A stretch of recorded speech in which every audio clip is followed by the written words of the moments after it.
ನಿಮ್ಮ ಕಣ್ಣುಗಳನ್ನು ನಿಯಮಿತವಾಗಿ ಪರೀಕ್ಷಿಸಿಕೊಳ್ಳಿ, ಕಣ್ಣುಗಳನ್ನು ರಕ್ಷಿಸಿ. ಏನಪ್ಪ ಸುನಿಲ್, ಹೇಗಿದ್ಯಾ? ಇದ್ದಕ್ಕಿದ್ದಂಗೆ ಊರಿಗೆ ಬಂದಿದ್ಯಾ? ಎಲ್ಲ ಓಕೆ ತಾನೆ? ವಿಜಯ್, ಅಪ್ಪಂಗೆ ಕಣ್ಣು ಸರಿಯಾಗಿ ಕಾಣಿಸ್ತಿಲ್ಲ ಅಂತಿದ್ದಾರೆ. ಪರೀಕ್ಷೆ ಮಾಡಿಸಿ ಟ್ರೀಟ್ಮೆಂಟ್ ಕೊಡ್ಸಕ್ಕೆ ರಜಾ ಹಾಕಿದ್ದೀನಿ. ನೀನ್ ನಂಗೆ ಸಿಕ್ಕಿದ್ ಒಳ್ಳೇದೇ ಆಯ್ತು. ನಂಗೆ ಗೊತ್ತಿರೋ ಸರ್ಕಾರಿ ಆಸ್ಪತ್ರೆಯಲ್ಲಿ ಡಾಕ್ಟರ್ ಸೂರ್ಯ ಅಂತ ಇದ್ದಾರೆ.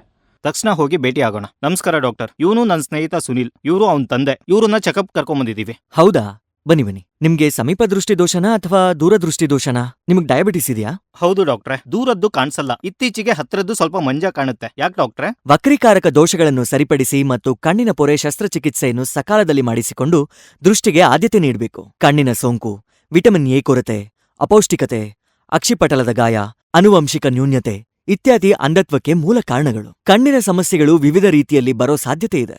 ಡಯಾಬಿಟಿಕ್ ರೆಟಿನೋಪತಿ ಮತ್ತು ಗ್ಲಾಕೋಮಾದಂತಹ ಮೂಕ ರೋಗಗಳನ್ನು ನಿಯಮಿತವಾಗಿ ಪರೀಕ್ಷಿಸುವ ಮೂಲಕ ದೃಷ್ಟಿಯನ್ನ ಕಾಪಾಡ್ಕೋಬಹುದು. ಕಣ್ಣಿನ ವಿವಿಧ ಸಮಸ್ಯೆಗಳನ್ನು ಸಕಾಲದಲ್ಲಿ ತಪಾಸಣೆ ಮಾಡಿ ತಡೆಗಟ್ಟಬಹುದು. ಬಹುತೇಕ ಅಂಧತ್ವದ ಪ್ರಕರಣಗಳನ್ನು ಕೂಡ ಗುಣಪಡಿಸಬಹುದು. ನಾನ್ ಎಲ್ಲರಿಗೂ ಹೇಳೋ ಮೊದಲ ಮಾತು, ನಿಮ್ಮ ಕಣ್ಣುಗಳನ್ನು ನಿಯಮಿತವಾಗಿ ಪರೀಕ್ಷಿಸಿಕೊಳ್ಳಿ, ಕಣ್ಣುಗಳನ್ನು ರಕ್ಷಿಸಿಕೊಳ್ಳಿ.